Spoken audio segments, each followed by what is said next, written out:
Hi, my self Abhijit, मैं उड़ीसा से हूँ। जैसा कि आप सब जानते हैं, हमारा कल काउंसलिंग क्लास था और आज क्लास का हमारा पहला दिन था।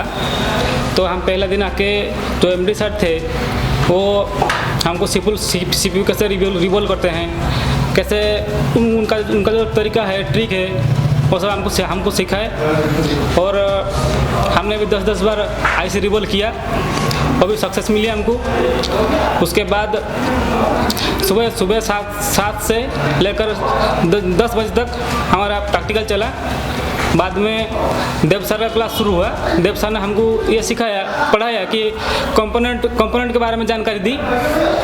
वो रजिस्टर का काम किया है, कैपेसिटर का काम किया है, थर्मिस्टर का काम किया है, वो पैरेलल में कैसे ढूंढेंगे, वो series. Average people talk normal.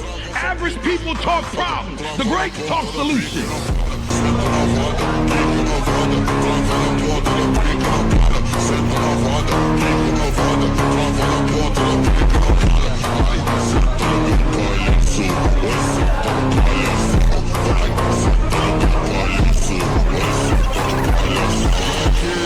Average people talk normal. Average people talk problems. The great talk solutions.